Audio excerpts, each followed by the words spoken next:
आइए sir question की दुनिया में चलते हैं।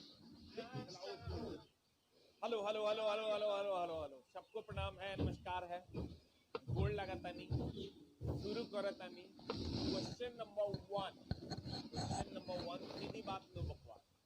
तभी नंबर वन की अगर हम बात करें तो आपको जो क्वेश्चन पूछ रहा है इस टॉपिक से, यहाँ से क्वेश्चन ना रहे ऐसा असंभव है।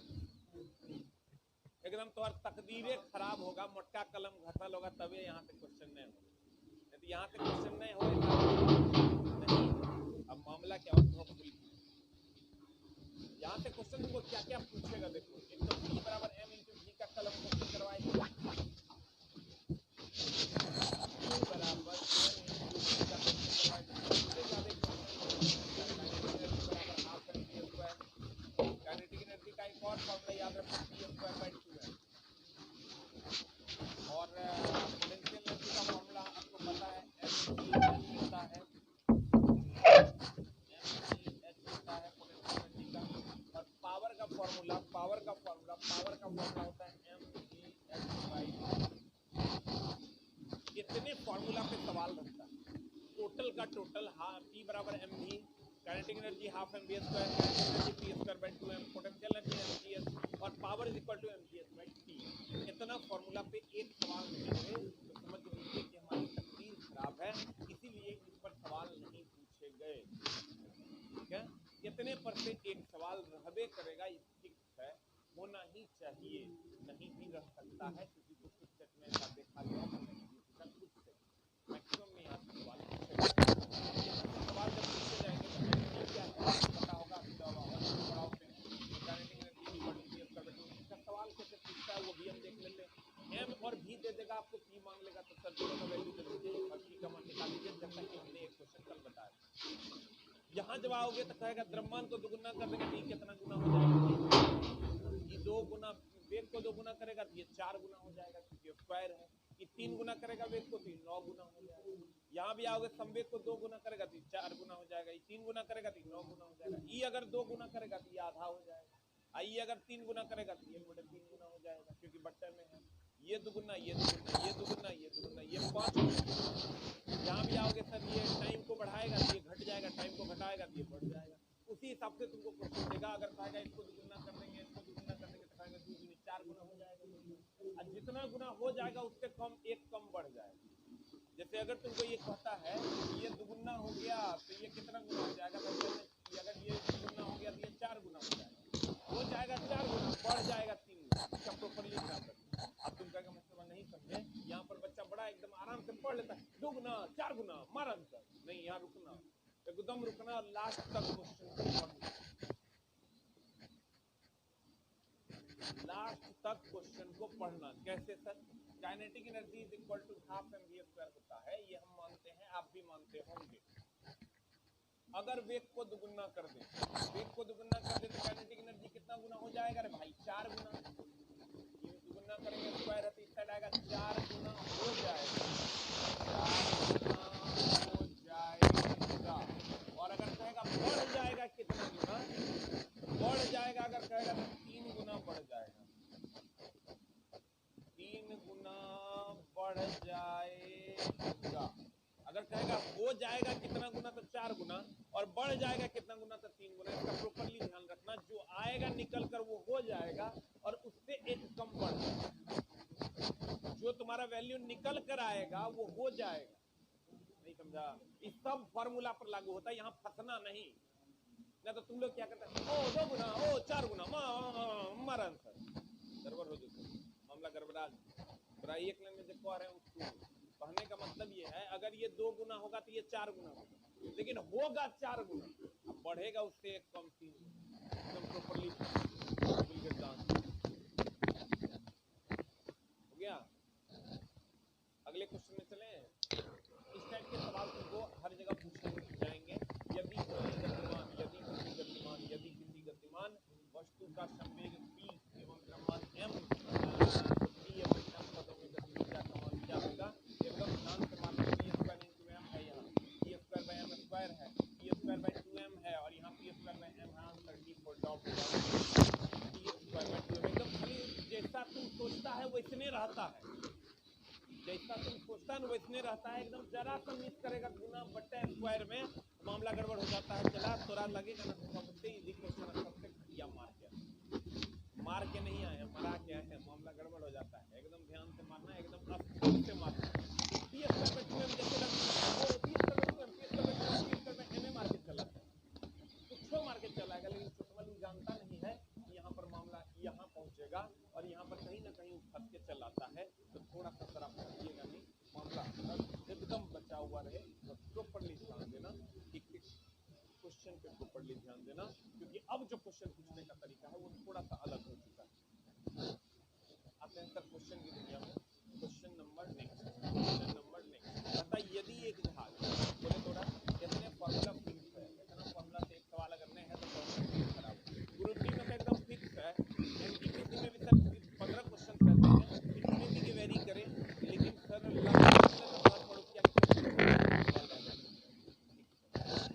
एक और जोड़ सकता है इसमें, डब्ल्यू बराबर है भी पढ़ा होगा तू। इससे तो बाप रे घिना के पूछा, खाली इससे सर ग्रुप डी एनटीपीसी पिछला बार का लगभग 125 क्वेश्चन पूछा। एफ दे दिया, थीटा दे दिया और डब्ल्यू मांग रहा है, 125 क्वेश्चन एकरा से पूछा, ठीक ना। ये पूरे से अगर कहोगे तो 200 प्लस क्वेश्चन पूछा। तो सर सबसे हॉट टॉपिक होगा आपके पूरे एग्जाम में डब्ल्यू बराबर एफ एस कॉस थीटा की अगर हम बात करें। अब यहाँ क्वेश्चन आपको अगर हम देगा तो कहता है कुछ मत करो सर, गिवन दैट यदि एक हवाई जहाज 400 मीटर की तय करता है और लागू किया गया बल क्या है। अगर सर 400 मीटर की दूरी है, 400 मीटर की दूरी है तो F बराबर हो गया 400 मीटर। एकदम सुपर रिवीजन आप कह सकते हो, ऊपर रिवीजन आप कह सकते हो 400 मीटर, और यहाँ हो गया 20,000 जूल, यानी W इक्वल टू हो गया 20,000 जूल, 20,000 और तो दिया गया बल का मान F इक्वल टू वाट। तो अगर थीटा नहीं दिया हुआ है तो अपने मन से थीटा को 0 मान लेना है, अगर नहीं दिया हुआ है जबरदस्ती नहीं करना, थीटा को 0 मान लेना है। तो बताओ क्या हो जाएगा, कुछ मत करना, W बराबर है F cos थीटा, W का मान दे दिया है 20,000 इक्वल टू F का मान दे दिया है 4,000 इनटू cos थीटा। इसको सॉल्व कर लो, cos थीटा को cos 0 दे दो, अब cos 0 दे दो तो सॉल्व कर लो, you will get the answer. कितना आता है ये नंबर 5 इलेक्ट्रॉनिक ट्रांसफर। एकदम इस पर सवाल नहीं रहे, ऐसा हो नहीं सकता, खाली कुछ बातों का ध्यान। अब देखो ये तो तुम जानता है कि सवाल नहीं रहे ऐसा हो नहीं सकता, लेकिन कुछ बातों का जो ध्यान रखना है वही मैं इस समय बताता हूँ, जो तुमको एकदम ध्यान रखना है। खाली ध्यान क्या रखना है चला कि अगर थीटा दिया हुआ रहे तो ठीक है, नहीं दिया हुआ रहे तो 0 डिग्री मान लेना अपने मन से। अगर थीटा की बात करें कि इतना डिग्री पर है तो ठीक है, और नहीं दिया हुआ रहे तो अपने मन से 0 डिग्री मान लेना।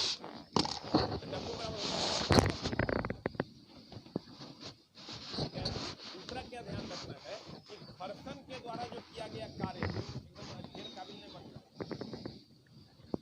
घर्षण के द्वारा किया गया कार्य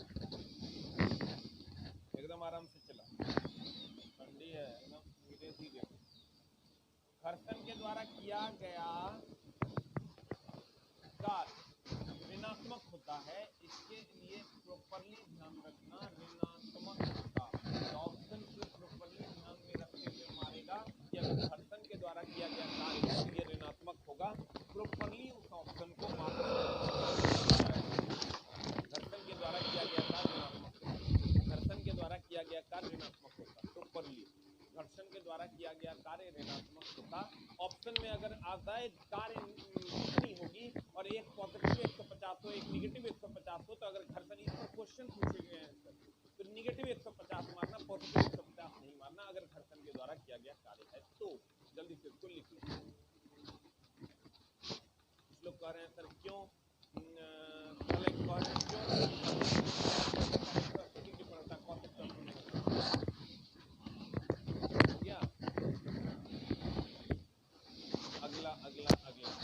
अगले क्वेश्चन पे चलते हैं। अगला क्वेश्चन कहता है कार्य शून्य होने की स्थिति में विस्थापन और लगाए जाने वाले बल के बीच का कोण क्या होगा। सर W बराबर होता है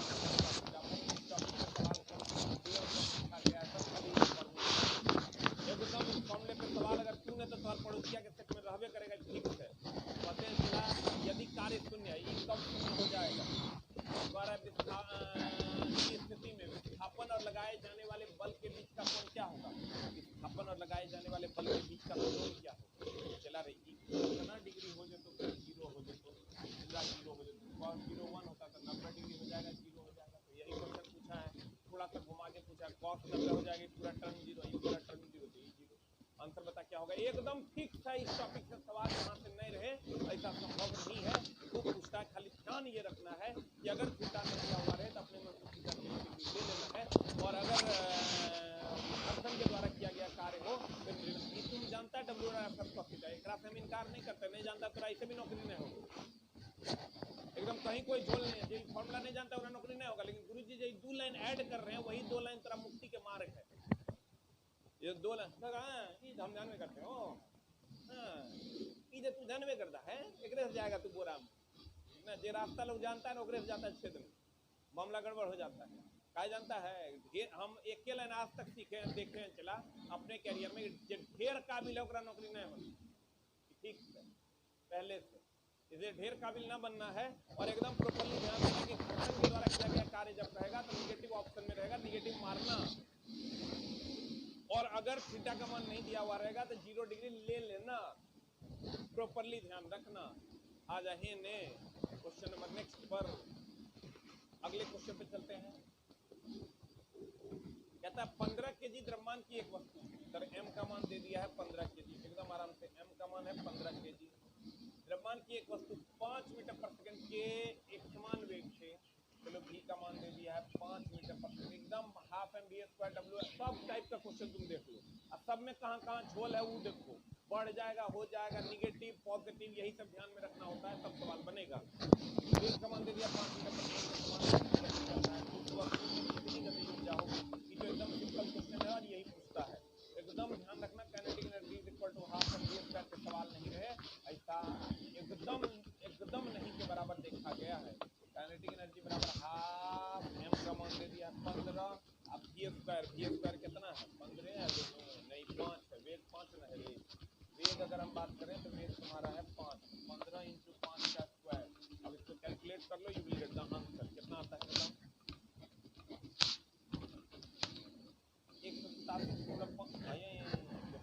187, झोल कितना है, 187 मीटर पर सेकंड ऊर्जा है तो जूल होगा। आंसर तो चला 187 जूल होगा, लेकिन यहाँ 187 दिल है, 187.5 mf दिया हुआ है, और यहाँ 187.5 जूल दिया हुआ है। तो संयोग मना कि पहले ऑप्शन है, इसीलिए तेरा जोड़ नहीं होगा ना। आंसर हो जो तो फॉर एप्पल। तो आप कहने का मतलब ये हुआ, ये क्वेश्चन लास्ट में सजग हो जाओ कि अगर ये वैल्यू देखकर आंसर मत मारना, यूनिट का भी प्रोफाइल ध्यान रखना। और हम तो कहेंगे कि ये सवाल बनाने की भी जरूरत नहीं है, अगर मेरे जैसा दुष्ट आदमी रहे तो इस सवाल को हम बनाए भी ना। आप कहोगे कैसे, हम क्या करेंगे, कहेगा गति जुड़ जाना, तो कहेगा गति जुड़ जाता, हम समझ जाएंगे यहाँ जूल है 187.5 जूल है, यहाँ 187.5 मीटर सेकंड है, इसका मतलब ये ऑप्शन नहीं होगा, ये ऑप्शन नहीं होगा, दोनों समान है, खाली यूनिट में क्वेश्चन चेक कर रहा है। स्मार्ट आदमी इसको मार के निकल जाएगा, कोई कैलकुलेशन नहीं करेगा, कहीं कोई झोल नहीं। अब प्यारे बच्चों, इससे आपने क्या सीखा कि एक बार रिस्क ये लेना कि यूनिट अलग अलग है क्या, नॉन ऑफ दीज ऑप्शन है क्या, अगर है तो तुमको बिना बनाए क्वेश्चन से निकल जाना कि सब ओरिजिनल क्वेश्चन। मतलब ये हुआ कि अगर यहाँ पर नॉन ऑफ दीज रहता, मान लो एक 5वां ऑप्शन मान लेते हैं कि नॉन ऑफ दीज रहता, 5वां ऑप्शन नॉन ऑफ दीज रहता तो फिर कहीं कोई झोल नहीं है। अगर 5वां ऑप्शन नॉन ऑफ दीज है तो क्वेश्चन बनाना ही पड़ेगा। अगर क्वेश्चन में सेम ऑप्शन है, सेम वैल्यू है, यूनिट अलग अलग है, तो समझ लेना कि यूनिट का ही गेम है, क्वेश्चन बनाने की जरूरत नहीं है। 187.5 ही आंसर हो जाएगा। क्लियर? आ जाइए, गोंगो नहीं करना है, सीधा क्वेश्चन पे आओ, गति जुड़ जा, सेम वैल्यू मतलब यूनिट के हिसाब से आंसर मार दो, कहीं कोई झोल नहीं। हाँ, आ जाइए इधर तक। अगला क्वेश्चन कहता है एक फुट, बाप रे सवाल को समझो, mgs का और हाफ mv² का बिना ज्ञान, 1 फुट जमीन m का मान दे दिया है चला 12 केजी, m का मान दे दिया है 12 केजी, एकदम आराम से। m का मान दे दिया है 12 केजी, उसे जमीन से 1.5 मीटर उठाने में, h का मान दे दिया 1.5 मीटर ऊपर उठाने का सिर पर रखता है। इसके द्वारा किए गए कार्य की गणना करें। कार्य की गणना करें मतलब W पोटेंशियल एनर्जी होगा इसमें। पोटेंशियल एनर्जी बराबर तुम जानता है क्या होगा। पोटेंशियल एनर्जी जब ये कह दे mgh बोले तो m का मान कितना है, m का मान है 12, g का मान तुमको 10 दिया हुआ है, h का मान कितना दिया हुआ है, h का मान बताओ आंसर क्या हो जाएगा। पॉइंट जुड़ा 15 बने कितना 180 आंसर। लेकिन हम पहले जुगाड़ देते हैं। ये जो इतना तुम क्वेश्चन पढ़ेगा ना तो इसमें तो और बहुत टाइम बर्बाद हो जाए। हम तो एगो चीज बताते हैं, इतना क्वेश्चन में लंबा लंबा छोड़ने की जरूरत नहीं है। ये जो क्वेश्चन पढ़े, एक क्वार्टर जमीन से 12 केजी उठाता है और उसे जमीन पर 1.5 मीटर ऊपर उठाने में किया गया कार्य, सामान रखने में, फलनाने चिल्लाने ढकलनाने, पढ़ते रह जाएगा क्वेश्चन, बिना पढ़े मारो ना फटाक से। बोलो कैसे, हम बताते हैं। अगला सवाल बनाने दो, उसके बाद आंसर हम बता देते हैं कैसे। अगला सवाल में चलते हैं। अगला सवाल कहता है 50 केजी भार का एक लड़का, तो पढ़िए हम, m का मान है 50 केजी भार का एक लड़का 45 चरणों की सीढ़ियाँ, ठीक है सीढ़ी वाला सवाल है, गिना गिना आगे पूछा है। हमको लगता है 14 से 15 बार सवाल ठीक है। कहते हैं 45 चरणों की सीढ़ी है, 45 चरण की सीढ़ी है और 9 सेकंड में चढ़ जाता है। यदि प्रत्येक चरण की ऊंचाई 15 सेंटीमीटर है, यानी h का मान है चला 45 गुना 15। देखो 45 चरण की सीढ़ी है 15 सेंटीमीटर। तो खाली ध्यान ये रखना, यहाँ लड़का की करता है जो ढेर काबिल है ढेर फंसे और कैलकुलेशन आने लगेगा 79/96। लास्ट में जो वैल्यू निकल कर आता है ना एग्जाम हॉल में, वो आता है 79/96। पता नहीं चलता मंगल अंतर आ का नहीं। यहाँ प्रॉपरली ध्यान रखना कि ये 50 केजी है, 45 चरणों की 15 सेंटीमीटर की सीढ़ियाँ हैं और टोटल 45 स्टेप है। टोटल ऊंचाई हो गया 45 गुना 15, लेकिन ये सेंटीमीटर किलोमीटर में बदलो, किलोमीटर में बदलोगे तो ये हो जाएगा भागा 100। ये करना ना भूलना। और जी का मान दे दिया है, जी का मान कितना दिया है 10 और टाइम दे दिया है तुमको 9 सेकेंड। अब तुमको कहेगा कि बताओ कैसे निकालोगे, तो कैसे निकालोगे, फट से देखो क्या देखो पावर निकालो, बताओ किस तरह से पता लगाएं। हम बताते हैं वो जुगाड़ों तरह mgh/t कर दो, क्योंकि हमने कहा था कि इतने फॉर्मूला पे सवाल पूछवे करेगा, ये फिक्स है। इसलिए हमने सारे टॉपिक्स पे एक एक सवाल बताए हैं तुमको। E बराबर mgh/t एकदम बनाना चाहिए। mgh/t हम ये सब जो फिक्स बोल रहे हैं नहीं आ सकता है, हो सकता है परफेक्ट में नहीं रहे, सर कुछ नहीं करना है। P बराबर mgh/t कर देना है। m का मान दिया 50, g का मान दिया 10, h का मान दिया 45 और गुना 15/100 बटा t का मान हो तो t का मान हो 9। अब सॉल्व कर दो कितना आता है 375 वाट इज आंसर। प्रूफ एकदम आराम से। अब तुम क्वेश्चन में जब जाओगे तो तुमको प्रॉब्लम क्या करना होगा। क्वेश्चन जो ये ऐसे तुम पढ़ते हो 50 केजी भार का एक लड़का 45 चरणों की सीढ़ी 9 सेकंड में चढ़ जाता है। ये सेंटीमीटर तो उसकी शक्ति का पता लगाना। तुम क्या कभी मिला हम ये बोलते हो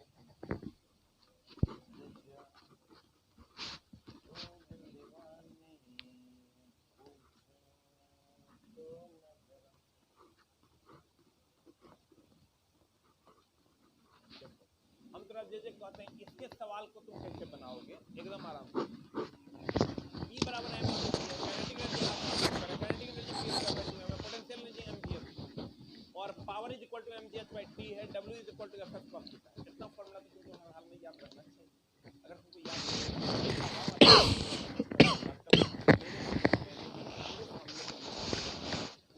एक बार पढ़ चाहिए आपका काम ठीक है। अब मामला ये है कि जब यहाँ से तुम निकलते हो एकदम आराम से, इतना फॉर्मूला तुमको याद है, नहीं याद है तो मामला गड़बड़। यहाँ से जब तुम क्वेश्चन में निकलते हो तो ये तुम देख रहे हो कि फॉर्मूला जो है ना कहीं गतिज ऊर्जा का मान सीधा क्वेश्चन में ये देखो कौन सा सही है और काम हो जाएगा। लेकिन इसके लिए कॉन्फिडेंस चाहिए कि सही होगा। तो क्या करना है, कॉन्फिडेंस जो हम कर रहे हो सही है। तो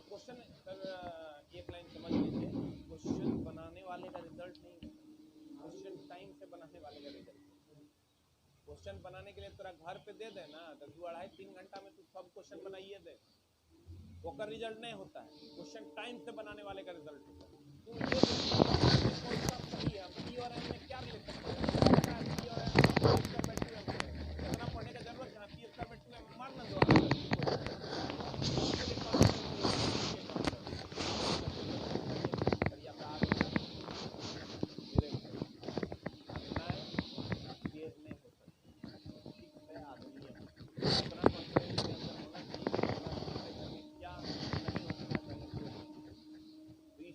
कॉन्फिडेंस होना चाहिए कि ये नहीं हो सकता। इसके लिए तुमको क्या करना होगा, गौर फरमाना। जैसे ही क्वेश्चन देखो तुम खाली वैल्यू उठा लो, ये वैल्यू उठा लो 400 मीटर, 4000 मीटर, फिर उठा लो वैल्यू 2000 जूल, 20000 जूल, ये उठा लो 20000 जूल, एकदम पढ़ने पे ये जो पढ़ना, यदि एक हवाई जहाज बच्चा तो यही पढ़ता है, यही पढ़ते रह जाता है, टाइम हो जाता है फटा, मामला हो जाता है गड़बड़, 90 मिनट पता नहीं चलता है क्या नहीं चल। जैसे ई है इसका मतलब ये एच होगा, और जैसे ये है एच या एस होगा, दो एक बात हो सकता है, या तो ये एच होगा या तो ये एस होगा, और ये 2000 जूल है, ये डब्ल्यू होगा। ऑप्शन देखो न्यूटन में है, इसका मतलब समझ लो एफ निकालने को आ रहा है। सर ये जो दिया हुआ है जूल, इसका मतलब ये डब्ल्यू है, और ये जो 4000 मीटर या तो एच होगा, हाइट होगा, या तो डिस्प्लेसमेंट होगा।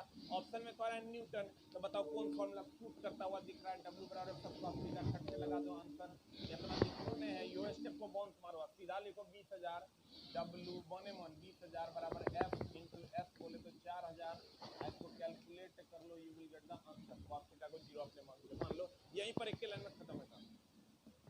अगला सवाल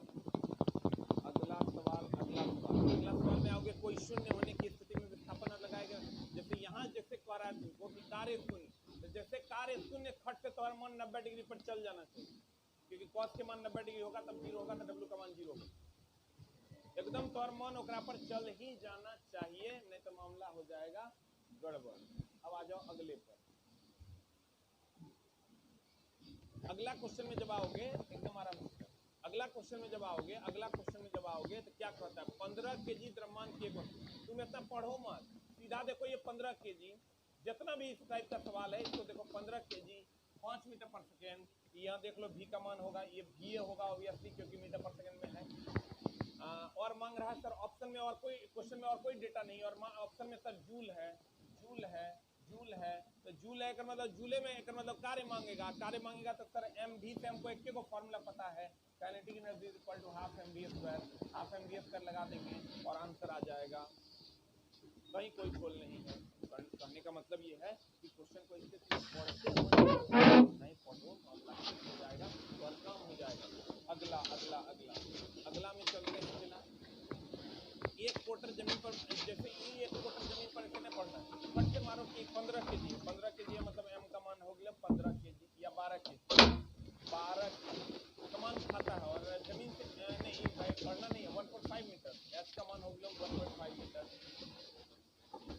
हाँ सिर पर उठाता है तो ये सब ने पढ़ना है। तो हमको कार्य मांग रहा है, ये सब जूल में है, तो कार्य मांग रहा है, तो देख लो कौन फॉर्मूला लगेगा, एम और एच दिया हुआ है, इसका मतलब एमजीएस लगेगा, एम और एच दिया हुआ है, इसका मतलब क्या लगेगा, एमजीएस लगेगा, लगा दो आंसर आ जाए। अगला सवाल हमको दे दिया एम का मान 50 केजी, स्टेप दे दिया 45 चरण, 15 सेंटीमीटर, इसका मतलब हाइट हो जाएगा 45 गुना 15, 45 गुना 15 सेंटीमीटर में है, इसको बटन में 100 से भाग दे दो तो हर काम हो जाएगा। तो पावर मांग रहा है, सब वाट में है, इसका मतलब पावर मांग रहा है, और जी का मान तुमको दिया हुआ है 10 मीटर पर सेकंड स्क्वायर, तो कभी करके देखना है, इतना नहीं हो जाएगा तुम मारेगा,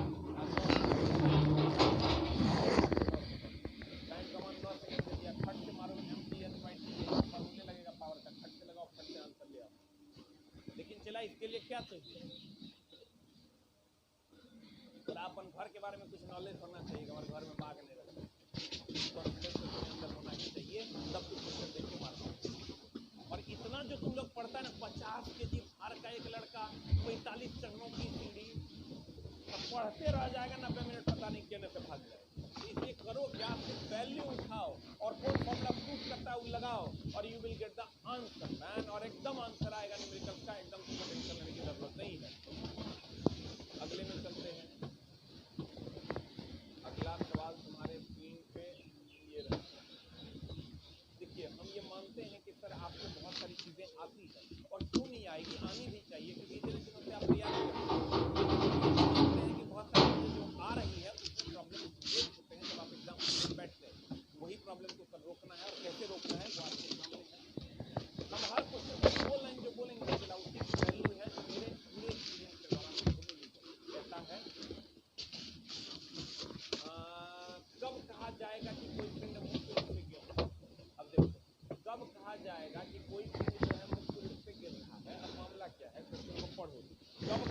आएगा कि कोई पिंड मुक्त रूप से गिरेगा, तो कहता है जब इसका द्रव्यमान अत्यधिक कम हो, जब इसका भार दुगना हो, जब इस पर बल कार्य कर रहा हो, जब अत्यधिक ऊंचाई से मुक्त रूप से जो गिरने वाला मामला है, अगर खानदान में कुछ क्वेश्चन है करके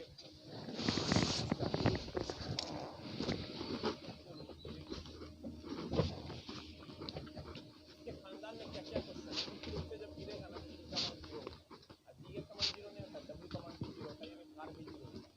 और मुक्त रूप से गिर रहा है, कहते हैं हवा हवा हवा हवा का विरोध भी नहीं, हवा का विरोध शून्य, हवा का विरोध अपने मन से मान लेना शून्य। और जब हवा का विरोध शून्य होगा तो कोई भी बॉडी अगर गिर रहा है, कोई भी बॉडी गिर रहा है तो वो नीचे की तरफ गुरुत्व बल के अधीन गिरता है, और गुरुत्व बल या भार बल के अधीन गिरता है। और अगर सर या तो भार बल होगा, नीचे की ओर गिरेगा तो या तो भार बल होगा, या नहीं तो हवा का विरोध होगा नीचे ऊपर से जब गिरेगा। तो दो बातें हो सकती है, या तो भार बल होगा या तो हवा का विरोध होगा। क्योंकि कह दिया है से इसलिए हवा का विरोध शून्य होगा, इसका मतलब केवल भार बल होगा या गुरुत्व बल होगा, भार बल होगा या गुरुत्व बल होगा। बताता हूँ वहाँ पे क्वेश्चन पूछे जाते हैं। अब फिर से समझो, मुक्त रूप से गिरना, मुक्त रूप से गिरना, तो मुक्त रूप से जब ये गिरेगा चला, इसका मतलब भार बल जी का मान 0, डब्ल्यू का मान 0, हवा का विरोध 0, क्योंकि मुक्त रूप से गिर रहा है, कोई हवा का विरोध नहीं होगा। क्वेश्चन ऐसा कहेगा, तो इसका मतलब भार बल या गुरुत्व बल ही कार्य करेगा, हवा का विरोध नहीं कार्य करेगा। मुक्त रूप का एग्जैक्ट मतलब या रफी मतलब निर्वात भी होता है। अगर मुक्त रूप से गिरना और यहाँ हम अगर निर्वात, ये भी यहाँ रफी मतलब होता है, जल्दी से लिखते हैं, जल्दी से हो गया, हो गया।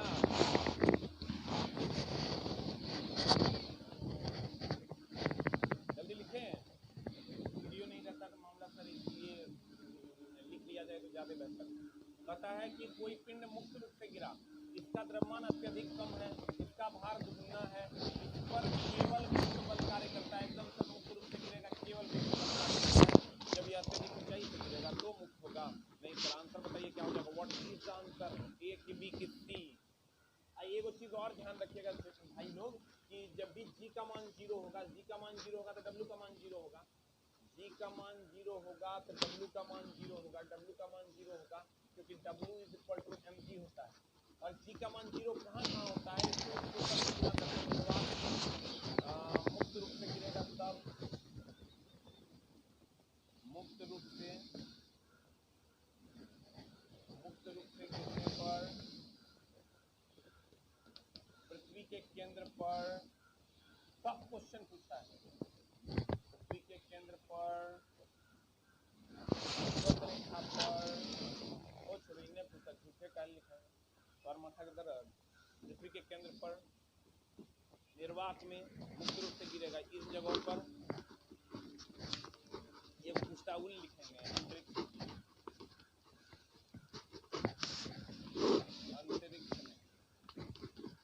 कितना क्वेश्चन पूछता है एकदम प्यारे भाइयों, इसको एकदम नोट कर लेना कि जी का मान 0 होता है कहाँ का, निर्वात में मुक्त रूप से गिरने पर पृथ्वी के केंद्र पर और अंतरिक्ष में। इतने क्वेश्चन तरफ पूछेगा लघु मेरा भाई। हो गया, हो गया। इसका पीडीएफ ऑलरेडी दे दिया गया है, जहां पर लिंक तुमको दिख रहा है ऊपर में, जो तुमको लिंक दिख रहा होगा उस लिंक में जैसे ही घुसेगा वहां पर फाइल में जाएगा, तुमको पीडीएफ मिल जाएगा। आंसर क्या हो जाएगा, C4 क्या? अगला अगला अगला अगला घूर्णन गति बल के अनुरूप है। जैसे सब दो बातें होती है, एक होता बल और एक होता बल आघूर्ण, एक होता बल और एक होता बल आघूर्ण। लड़का इसमें रेखीय गति लाता है, बल कौन गति लाता है, रेखीय गति लाता, बल गति लाता, और बल आघूर्ण जो है ये घूर्णन गति लाता, बल आघूर्ण घूर्णन गति लाता। बल रेखीय गति लाएगा, बल किसी वस्तु पर रहेगा, रेखीय ऐसे बल लगा रहे हो और ये रेखीय गति में आएगा, और अगर किसी वस्तु पर बल लगा और ये ऐसे घूम जाएगा जिसको घूर्णन गति कहते हैं। कोई भी बल लगेगा तो रेखीय गति, जैसे पंखा पर बल आघूर्ण लगता है, जैसे ये क्या बोलते हैं उसको, कोई चीज घूम रहा है तो उस पर बल आघूर्ण लगेगा, और जमीन पर पृथ्वी पर कोई चीज चल रहा है रेखीय गति में तो उस पर बल लगेगा। इसका डिफरेंस एकदम प्रॉपरली ध्यान रखना, नहीं तो मामला गड़बड़ हो जाएगा। कहता घूर्णक जब ये कह दिया मतलब बल आघूर्ण होगा, कहीं कोई छोड़ नहीं, कोणीय गति नहीं होगा, फिर बल भी नहीं होगा, अंतर हो जाएगा तुम्हारा, बल होगा, रेखीय गति, बल आघूर्ण, घूर्णक गति। कहता लट्टू इस सर अभिकेंद्र बल और अपकेंद्र बल का क्वेश्चन खूब पूछ रहा है, ये प्रॉपर्ली ध्यान देना, तुमको अभिकेंद्र बल का क्वेश्चन एकदम रहेगा, रहना भी चाहिए। क्या क्या क्वेश्चन इसके रह सकते हैं, लगभग सारे टॉपिक तुम्हारे आंखों के सामने होने चाहिए। अभिकेंद्र बल की अगर बात करें, जितना हमारा लगने वाला बल है, अंदर की ओर लगने वाला बल है, सब अभिकेंद्र बल, अंदर की ओर बल अभिकेंद्र बल। और अगर हम अपकेंद्र बल की बात करें तो बाहर की ओर लगने वाला बल है, सब जानता है अपकेंद्र बल, ये नहीं जानत है अपकेंद्र बल, नहीं जानता इस पर नहीं होना है, अपकेंद्र बल बाहर की ओर लगता है। लेकिन हम इसके लिए ये टॉपिक नहीं है, इस टॉपिक को रिवाइज कर लो, हम बोल देते हैं कि यहाँ पर सर जितना भी कहेगा कि वॉशिंग मशीन अपकेंद्र बल पर कार्य करता है, सेंट्रीफ्यूगल पंप अपकेंद्र बल पर कार्य करता है, सबसे ज्यादा जो पूछता है कि दूध से मक्खन का अलग होना अपकेंद्र बल पर कार्य करता है, इसको बहुत अच्छा है। लेकिन ये भी ध्यान रखना कि अपकेंद्र बल एक काल्पनिक बल है, पूरे ब्रह्मांड में एकमात्र बल है अपकेंद्र बल, जो कौन बल है, काल्पनिक बल। कहते हैं चला पूरे के पूरे ब्रह्मांड में एकमात्र बल है अपकेंद्र बल, जो काल्पनिक बल, पूरे के पूरे ब्रह्मांड में एकमात्र बल है अपकेंद्र बल, जो काल्पनिक बल, पूरे के पूरे ब्रह्मांड में एकमात्र बल है अपकेंद्र बल, जो काल्पनिक बल। ठीक है, और अभिकेंद्र बल की अगर हम बात करें, जितना अंदर की ओर कहेगा, गाड़ी घूम रहा है वो अंदर की ओर लगने वाला बल, फलना बल, चिलना बल, ये सब तुम जानबे करता है ऑलरेडी। लेकिन लट्टू घूम रहा है अपकेंद्र बल, जितना भी अंदर की ओर लगने वाला बल होगा अपकेंद्र बल। लेकिन ये प्रॉपर्ली ध्यान रखना कि काल्पनिक बल अभिकेंद्र, अपकेंद्र बल, अपकेंद्र बल एक काल्पनिक बल है, अपकेंद्र बल एक काल्पनिक बल है जो बाहर की ओर लगता है। तो कभी कभी ये भी पूछता है कि किस नियम की लाज रखने के लिए इस बल की कल्पना की गई, कहेंगे न्यूटन के तीसरे नियम। ये सब क्वेश्चन आएगा तो करके चल जाएगा, पर एक लाइन में एकदम प्रॉपर्ली ध्यान रखो, अपकेंद्र बल काल्पनिक बल है और इस बल की कल्पना क्यों की गई, तो कहेंगे न्यूटन के तीसरे नियम की सत्यता को बचाए रखने, न्यूटन के तीसरे नियम की सत्यता को बचाए रखने के लिए। अब सर बता क्या होगा, लट्टू का घूमना, केंद्राभिमुखी इसी को कहते हैं, केंद्राभिमुखी मतलब अभिकेंद्रीय होता है। लड़का की करता है केंद्राभिमुखी नहीं समझ के वो अपकेंद्र मार देता है, ये कुछ उल्टा करके चल जाता है, आंसर हो जाएगा सर केंद्राभिमुखी बल, केंद्राभिमुखी बल, केंद्राभिमुखी बल। और सर बहुत बहुत धन्यवाद कि आप लोग इतना सवेरे उठते हैं और अपनी कक्षा करते हैं। सर आपको, आपके मम्मी पापा को आप लोग का धन्यवाद देना चाहिए कि इतने अच्छे संस्कार आपके अंदर सर भरा गया। वायुमंडलीय दबाव को मापने के लिए सर एक वो क्वेश्चन इस टाइप का रहबे करता है, फिक्स है, ये क्वेश्चन एकदम फिक्स है। लेक्टोमीटर दूध का, सब जानता, थर्मामीटर का तापमान, बैरोमीटर और मैनोमीटर में लड़का बड़ा कंफ्यूज करता है, तो इसको देख लो। बैरोमीटर 4 जगह तुम कंफ्यूज करता है, कहाँ का बैरोमीटर, वायुमंडलीय दाब, हमारा थोड़ा लगेगा ना, वही हमारी वायुमंडलीय दाब, वही में तो जाएगा वायुमंडलीय दाब। मैनोमीटर द्रव का दाब, द्रव का दाब। और एक और क्वेश्चन तरह पूछेगा हाइड्रोमीटर और हाइग्रोमीटर में डिफरेंस, तो ये एकदम ध्यान में रखना, और हम सिखा देते हैं, एक में डाउट नहीं होगा। हाइड्रोमीटर अपेक्षिक,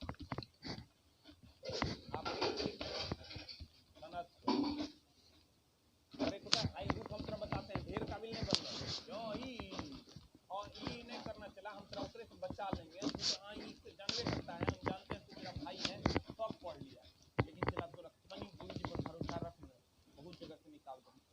अपेक्षिक आर्द्रता, देखो अब यहाँ पर क्वेश्चन कहाँ फंसता है, ये इतने क्वेश्चन खूब पूछता है, खूब फंसता है, चला रे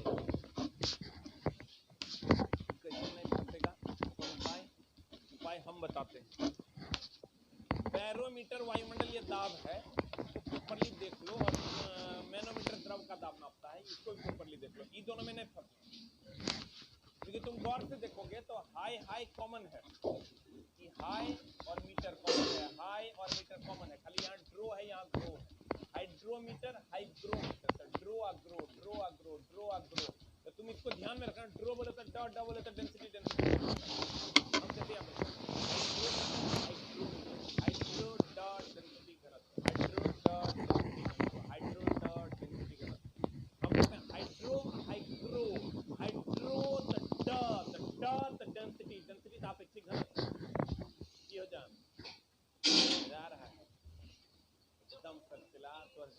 जे जे तू जानता है नौकरा पर हम चमक चढ़ा है और इसने तू जानता है ये हमको पता है। हाइड्रो डॉट डेंसिटी घनत्व, हाइड्रो डॉट डेंसिटी घनत्व, हाइड्रो डॉट डेंसिटी घनत्व। सर इसको प्रोपर मल्टीमीटर तो सब चीज नापता है। अगर मल्टीमीटर की बात करोगे ये वोल्टेज भी नापता है, ये करंट भी नापता है और ये प्रतिरोध भी नापता है, तीनों नापता है। तो इसलिए कहेगा कि बताओ इलेक्ट्रिशियन का हथियार कौन सा मल्टीमीटर, इलेक्ट्रिशियन का हथियार कौन मल्टीमीटर, ये तीनों नापता है। बताओ यहाँ आंसर क्या हो जाएगा, बैरोमीटर हो जाएगा, बैरोमीटर का आंसर।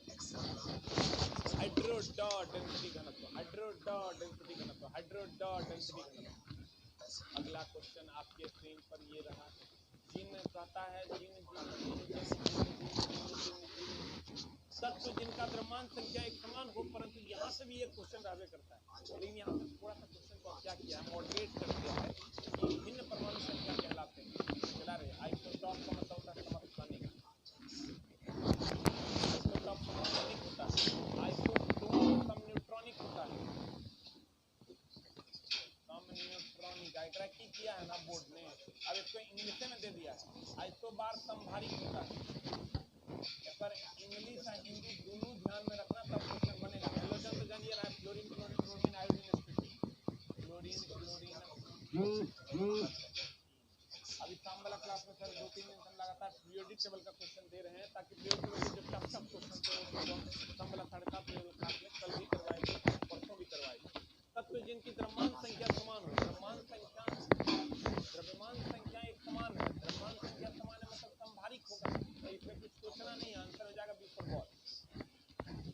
कहते हैं एक तत्व जिनकी द्रव्यमान संख्या समान हो परंतु परमाणु संख्या अलग अलग हो, तो क्या होता है समभारिक। इसको अब जानता है, किसी को इंग्लिश में बोलता है आइसोटॉप, तो पर भी ध्यान रखना, आइसोटोन समन्यूट्रॉनिक हो गया, आइसोटॉप समन्यूट्रॉनिक में न्यूट्रॉन समान होगा, समभारिक में भार समान होगा। इसको अब जानता था इंग्लिश करके बताना नहीं, ये क्वेश्चन यहाँ से रहेगा। और आइसोटोन की अगर हम बात करें तो ये भी पूछता है आइसोडाइफर, नाम सुना है आइसोडाइफर। न्यूट्रॉन माइनस प्रोटॉन समान होगा, दो तत्वों में अगर न्यूट्रॉन और प्रोटॉन को घटाओगे तो वो समान होगा, न्यूट्रॉन और प्रोटॉन को घटाओगे तो वो समान होगा। जल्दी से एक बार लव यू बोल दो, हो गया। जल्दी से सर अगर आप हमको ढेर सारा प्यार देना चाहते हैं, एक टाइप कर दीजिए, आपका प्यार हम तक पहुंच जाएगा और मेरा प्यार तो आप तक पहुंच ही रहा है सर। Love you sir. जब आप एग्जाम हॉल में जाओगे ना तो हर टाइप के क्वेश्चन एक एक करवा दें, लेकिन और आप पढ़िए, ये नहीं कि वहाँ से आगे गरियाना शुरू कर दिया, इसके जब पढ़ाया है ही हो गया, अरे चला तो हम दिखा देंगे क्वेश्चन टोटल इसी टाइप का पूछिए, हम टोटल हम बाबूजी घर से क्वेश्चन लाएंगे, क्वेश्चन है ओके हम रिवाइज करवा रहे हैं, जितना क्वेश्चन अवेलेबल है उसमें कहाँ बच्चा पढ़ेगा वहाँ बच्चे को निकालो। अब आ जाओ अगला एक तत्व की परमाणु संख्या किसके बराबर होती है, में एकदम डाउट मत करना।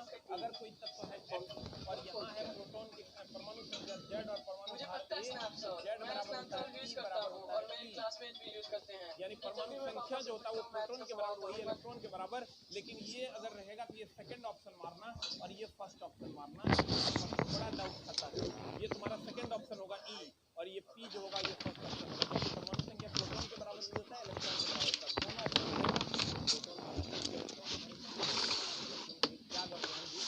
दोनों फास्ट कर रहे हैं क्योंकि बच्चे लगभग पढ़े हुए हैं, पर उसको थोड़ा सा फास्ट करना पड़ेगा। तो कहते हैं सर अगर आपको प्रोटॉन इलेक्ट्रॉन परमाणु संख्या है, ये Z परमाणु संख्या है, इसका प्रॉपर्ली ध्यान रखिएगा, परमाणु संख्या है, परमाणु संख्या है। और अगर हम एक की बात करें तो ये परमाणु भार है, एक की बात करें तो परमाणु भार है, एक की बात करें तो परमाणु भार है। अब प्रॉपर्ली क्या ध्यान रखना है कि परमाणु संख्या जो है वही प्रोटॉन के बराबर वही इलेक्ट्रॉन के बराबर, लेकिन चला अगर दोनों ऑप्शन में रहेगा तो इलेक्ट्रॉन नहीं मारना, क्योंकि इलेक्ट्रॉन त्याग और ग्रहण करने के बाद घट या बढ़ जाता है, इसलिए प्रोटॉन मारना। बता आंसर आपका प्यार हम तक पहुंच गया है और जल्दी से आंसर बता दीजिए। इलेक्ट्रॉन और न्यूट्रॉन के बराबर, न्यूट्रॉन और प्रोटॉन के बराबर, न्यूट्रॉन के बराबर, प्रोटॉन के बराबर, आंसर होगा प्रोटॉन के बराबर। अगर प्रोटॉन नहीं रहता तब आंसर हो जाता आंसर। जी जनाब, ये क्वेश्चन यहाँ से एकदम फिक्स रहेगा, या तो तुमको दे देगा, देखो या तो तुमको दे देगा न्यूट्रॉन निकालने के लिए, या तो न्यूट्रॉन निकालने के लिए, या तो प्रोटॉन निकालने के लिए, या तो इलेक्ट्रॉन निकालने के लिए, एकदम ठीक सही क्वेश्चन देबे करेगा। परमाणु भार में से परमाणु संख्या ठीक नहीं है, नहीं ठीक है, हम क्या है बाद में गरिया नहीं कीजिए।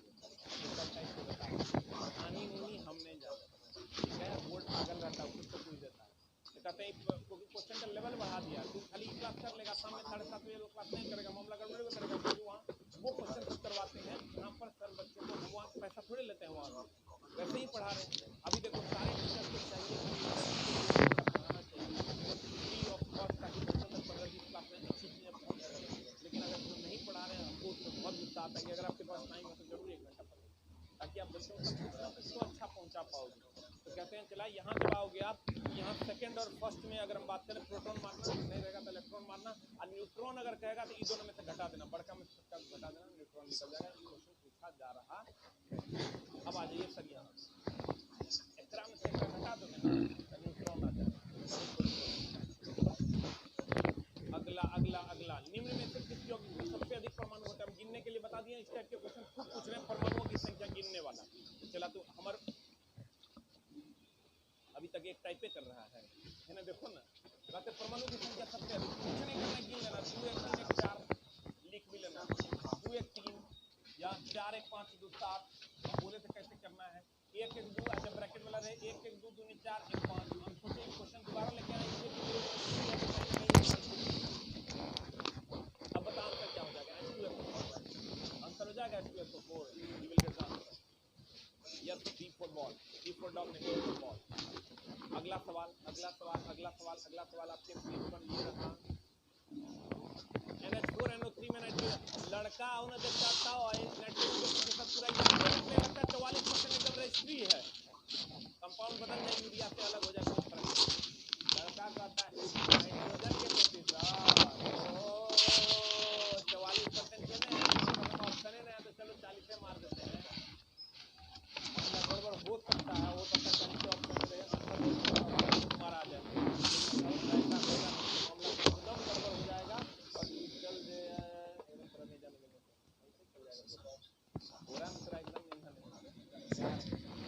पहला प्यार मोहब्बत करते हैं तो लड़का बाकी तो मोहब्बत इतना है, दुनिया जहान को हम भूल गए, दादी मर गई है, होने हो रहा है क्रियाकरण, हम है ना लंबा लंबा छोड़ रहे हैं, मने नहीं कर रहा है जाना, तो अब कहता चल लाओ, कैसन लड़का है, दादी मर गई है, अरे दादी मर गई है, यहाँ बहुते मर रहा है बिना बियाह के, दादी का बोलो 110 11 12 चल लो 112 साल में, अगर 110 साल में मरी है तो इन्हें जब बहुते लड़का जो है माँ कसम एकदम बियाह नहीं हो रहा है बेचारा, 2 दिन लेट से क्रियाक्रम हम जाएंगे, 2 दिन में से करके चल आएंगे, लेकिन अभी समझो कि एकदम घर पे भयानक जरूरी, लेकिन हम जा नहीं पाते, और मोहब्बत को देखिए सेलवा हमारे फंस न जाए।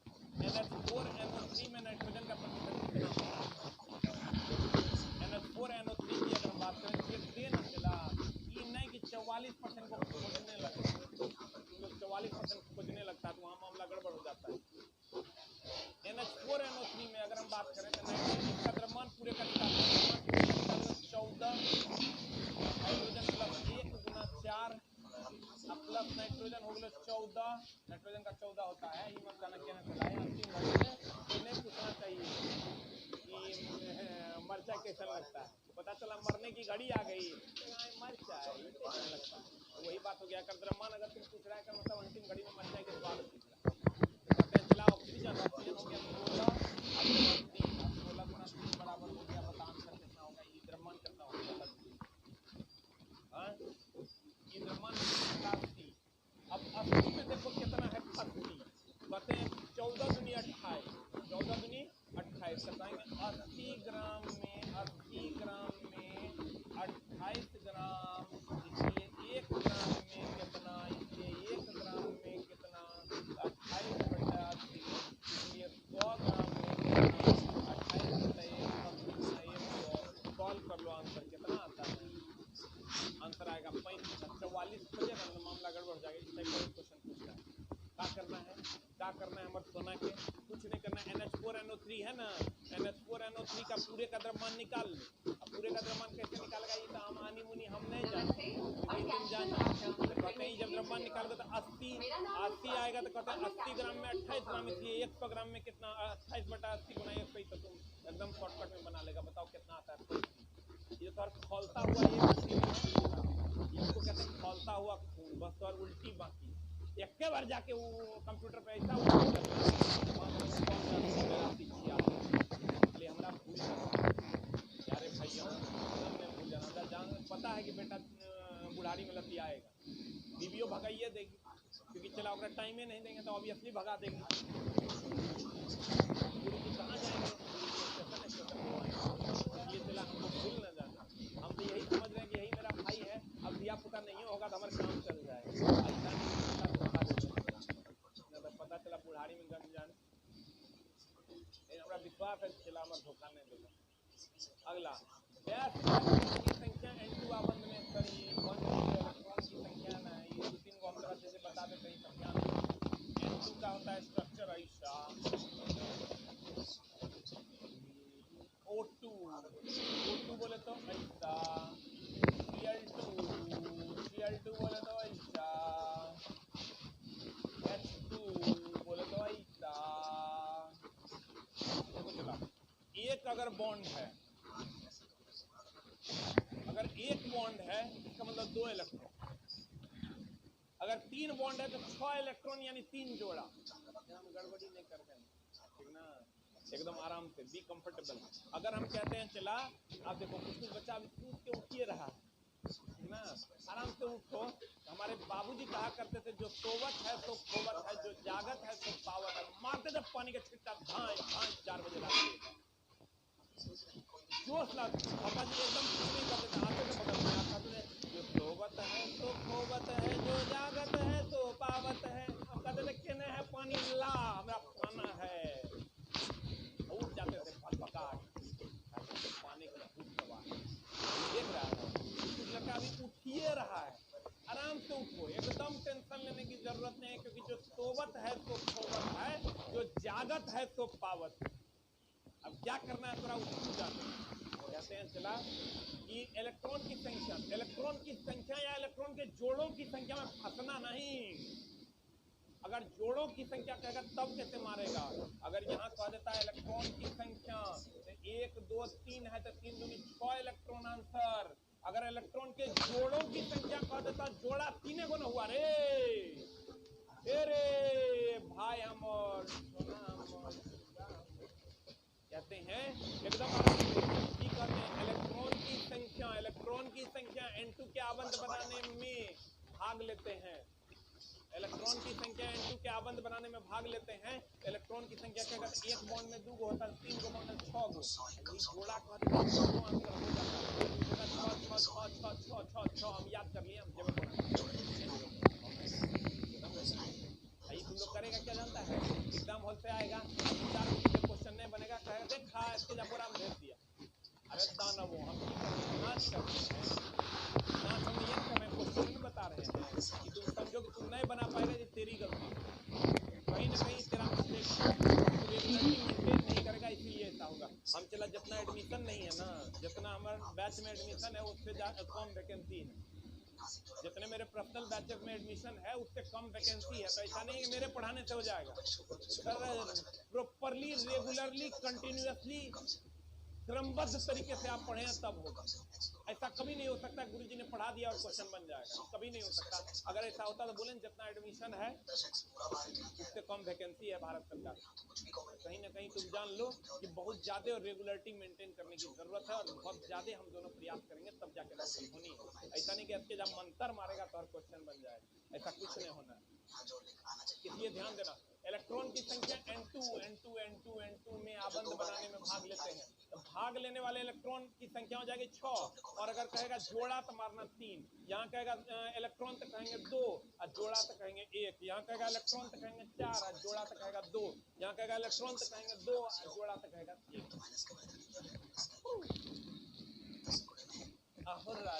अगला क्वेश्चन में चलते हैं कि सर परमाणु रिएक्टर में मामला गड़बड़ करता है क्या क्या पूछता है वो देख लो। एकदम ध्यान में रखो, परमाणु रिएक्टर के कुछ पॉइंट हम तुमको लिख देते हैं। परमाणु रिएक्टर, हम एक डॉक्टर बने हुए थे, हम पुर्जा में लिखते हैं एकदम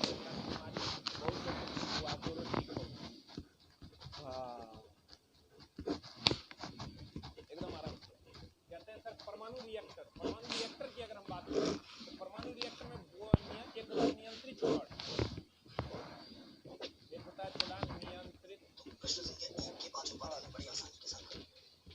एक होता है सर मंदक या विमंदक किसी को कहते हैं, या मॉडरेटर इसी को कहते हैं। इसमें होता है D2O और ग्रेफाइट। और सर एक आपको पूछेगा शीतक,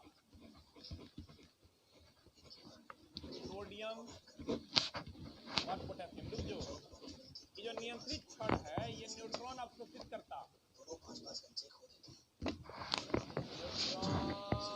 अवशोषित। ये जो मंदक है ना न्यूट्रॉन धीमा, दोनों में बहुत बड़ा डिफरेंस है। ये न्यूट्रॉन को अवशोषित करता, ये न्यूट्रॉन को अवशोषित करता, न्यूट्रॉन को अवशोषित करता, ये न्यूट्रॉन को अवशोषित करता। और ये जो मंदक है ये मंदित करता, धीमा करता, ये शीतक से ठंडा करता। पहले इसको लिख लो ऊपर याद। इसका 3 स्टेज प्रोडक्शन चले नॉन स्टॉप। अब देखो कुछ बच्चा कहेगा स्लो है, नहीं जानता है चलो की होता, स्लो और फास्ट की होता। क्वेश्चन पढ़ दे, कंटेंट बढ़ाएंगे तो ऑब्वियसली तुमको नंबर पर क्वेश्चन जोड़ता है। पढ़ न लो, एक काम करो, 1 घंटा अपना किताब खोल लो, 1 घंटा में खाली पढ़ते जाएगा, 300-400 पढ़ लेगा। झूठे आता है पढ़ने, क्या जरूरत है पढ़ने? 1 घंटा में 300-400 क्वेश्चन पढ़ न जाओ। जब पूरा नंबर ही बढ़ाना है, नंबर बढ़ा के तो खुद को सेटिस्फाई कर सकता है, लेकिन सर अपने आप को नहीं। आप एग्जाम हॉल में आप अपने आप को सेटिस्फाई नहीं कर पाइएगा। नियंत्रित क्षण बोरोन और कैडमियम, मंदक D2 और ग्रेफाइट, और शीतक सोडियम और पोटेशियम। सावधानी क्या क्या रखनी है? सावधानी रखनी है न्यूट्रॉन को अवशोषित करता है, नियंत्रित क्षण न्यूट्रॉन को अवशोषित करता है। और बोरोन और कैडमियम जो है ये धीमा करता है, जो धीमा करता है वो अवशोषित नहीं करता, जो अवशोषित करता है वो धीमा नहीं करता। क्वेश्चन जब निष्कर्ष वाला बनाएगा तो वहां तुम्हारी हेल्प करेगा। यही गूगल है। अब जाओ आओ चला क्वेश्चन में। अब यहाँ जो क्वेश्चन में आंसर बताओ क्या होगा, आंसर बताओ, आंसर बताओ, आंसर बताओ क्या होगा, आंसर बताओ क्या होगा। कहता है एक परमाणु रिएक्टर में नियंत्रित रॉड यानी बोरोन और कैडमियम की रॉड क्या काम करती है? बता आंसर क्या होगा। कहता चेन रिएक्शन को नियंत्रित करने के लिए अतिरिक्त न्यूट्रॉन को अवशोषित करती है। प्रॉपर्ली ध्यान रखना, अतिरिक्त न्यूट्रॉन को अवशोषित करती है, धीमा नहीं करती। अब सर अन्य ऑप्शन को पढ़ लो थोड़ा, एक भी मैच नहीं करेगा। खाली ध्यान रखना, नियंत्रित क्षण अवशोषित करता और मंदक मंदित करता और शीतक ठंडा करता। और जो अवशोषित करता वो मंदित नहीं करता, जो मंदित करता वो अवशोषित नहीं करता। कथन और निष्कर्ष वाला क्वेश्चन में तुम्हारी हेल्प हो जाएगी। अगला अगला अगला लिमिटेड में सर एक क्वेश्चन यहाँ से पूछवे करता है, जितना भी समस्थानिक है उसको एक बार देख लेना। हम मुंह से भी बोल देते हैं। देखो कोबाल्ट का उपयोग कैंसर का, कोबाल्ट का आयरन हो गया तो एनीमिया, आयोडीन हो गया तो गलगंड, आर्सेनिक हो गया brain tumour, arsenic brain tumour, sodium हो गया रक्त का थक्का, सोडियम हो गया क्या रक्त का थक्का। और अगर हम आयोडीन की बात करें गलगंड हो गया, यूरेनियम की बात करें नाभिकीय रिएक्टर, कार्बन 14 जीवाश्म की उम्र का पता किसने पूछता है? ये सब ये नहीं जानना चाहिए, खाली 2-3 को जितना नहीं जानता है, जितना याद नहीं रहता वो हम बोल देते हैं।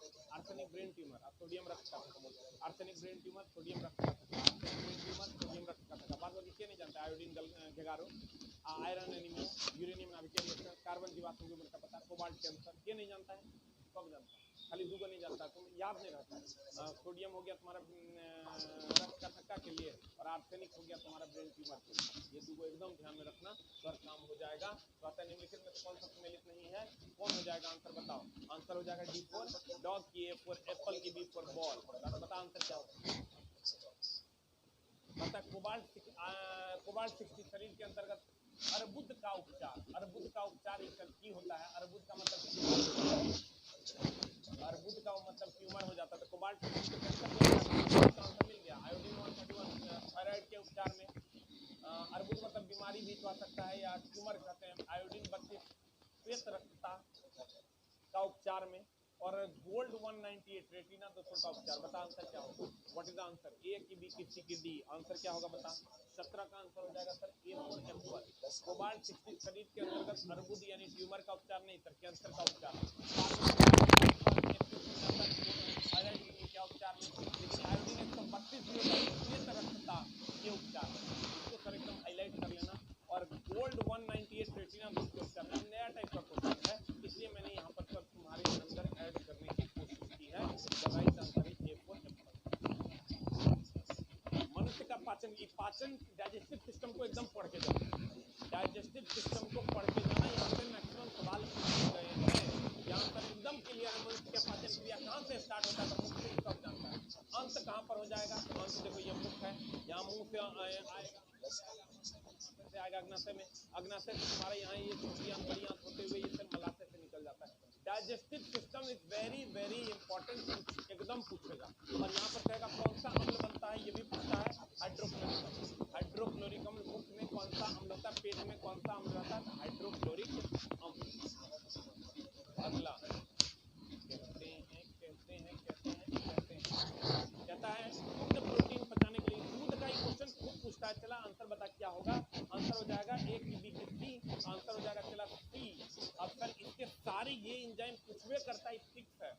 पेप्सिन एंजाइम के बारे में, या भोजन में मौजूद प्रोटीन को पेप्टोन्स में परिवर्तित करता है, या सामान्य प्रोटीन का पाचन करता है।